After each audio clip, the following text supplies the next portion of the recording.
Okay, so sometimes you see a book hit the top of the bestseller lists, and you just think, What? How? exactly. And Melania Trump's new memoir, Melania, well, it's got people talking, for sure. It just hit #1 on the New York Times list, Right before the election. less than a month. It is really interesting timing, and especially because, I mean, she's been pretty quiet since leaving the White House. Yeah. I mean, it's not just that it hit #1, it's that it was this kind of quiet climb to the top, like David Urban said. No big media push, nothing. Definitely makes you wonder what's going on here. What's the strategy? Yeah, what is the strategy? So, okay, let's lay out what we know about this memoir. The article mentions the publisher is Skyhorse Publishing, and haven't they published other controversial figures? They have. Skyhorse has published books by folks like Rudy Giuliani, Alan Dershowitz. So maybe Melania is ready to really say something now. It's possible. I mean, you put that together with the timing just weeks before the election, and you have to think, is this to sway voters? That's what I'm wondering. Especially because they say the memoir is all about, this woman carving her own path and overcoming adversity, which, okay, that sounds interesting, but is it also just very vague? It seems like it's for a really broad audience, even people who maybe aren't that into politics. That's very common in these books, though. Political memoirs, they try to be intriguing, but without giving everything away. But we're not kidding ourselves. This is the former First Lady, and this is happening as her husband's thinking about running again. This is a big deal. It really makes you think about what kind of photos those will be. Right. Formal. Informal. Oh, yeah.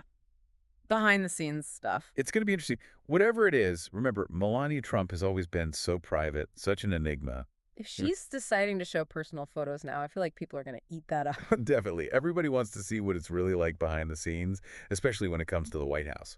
Okay, but back to the actual stories. What could be in this memoir that would make it a bestseller, do you think? I mean, people want that inside scoop. Of course, it's juicy. And especially from someone who's been so private, like her. Yeah. People want to know about her life, her marriage, what it was like being in the White House. If she gives any stories that show a different side of the Trump family, I bet that would be a huge draw. Like Michelle Obama's book, right? Yeah, exactly. Michelle Obama had this very personal, relatable voice, but she still touched on politics. I think readers really connect with that. So true. And it really makes you wonder, how different will her perspective be from her husband's? Right. That's what I'm so curious about. I mean, we've been hearing Donald Trump's voice forever, Loud and clear. for decades. Yeah. But what about hers? We haven't really gotten to hear that. This memoir could either support what we've already heard from him, or it could be a completely different story. Speaking of, the article did mention the books he's put out since leaving office, and they're quite different. A picture book and a book of letters. Totally different. Their book choices show you how differently they want to present themselves, what they're doing now that they're not in the White House anymore. I mean, that picture book, that just screams Donald Trump. It's very on brand for him. Yeah, it's visual, gets your attention, and probably appeals to the people who already like him. And it's an easy way to try and cement your legacy. Makes sense. What about the letters, though? Why do you think he did that? I think that's him trying to show off his influence. That he knows important people. Exactly. Letters from world leaders, celebrities. It's a different approach to telling a story than what Melania is doing. It's like they're talking to completely different audiences. Exactly. I think Melania's book, because it focuses on personal stuff and family, could bring in a wider audience, people who might not pick up a political memoir normally, especially this close to an election. Which brings us back to the big question, how much is this going to affect the election? It's impossible to say for sure, but releasing it now, that's definitely intentional. You think so? Yeah. I mean, she had to know it would get people speculating. I mean, is she trying to make her husband look better? Or appeal to certain voters? Or just give her take on everything that's happened? Maybe all of the above. And we can't forget that these memoirs, they can change how people see a politician for years afterwards. Look at Barack Obama's Dreams from My Father. That's true. I'd forgotten about that. It really showed his human side and helped people connect with him. You're right. They can have such a long-lasting effect. So we've got this book. We've got the election coming up. We've got this publisher she chose who she might be trying to reach.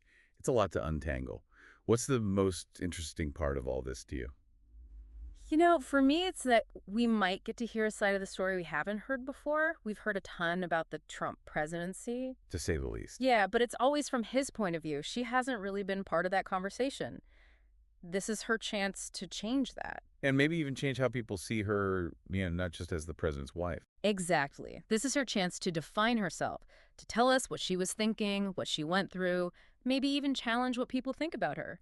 She has been really private for so long, this mysterious figure. Yeah, and that just makes people even more interested, especially now with the election coming up. People love to feel like they're getting a peek behind the scenes. So true. Makes you think, if you could ask Melania Trump one question about this book, or about her time as First Lady, what would it be? That's a good one. It really is. This deep dive has given us a lot to think about. Politics and books, they always seem to go together, and it's always interesting to see how it plays out. We'll be back next week with another deep dive into a topic everybody's talking about. Until then, keep those brains working, and we'll see you next time.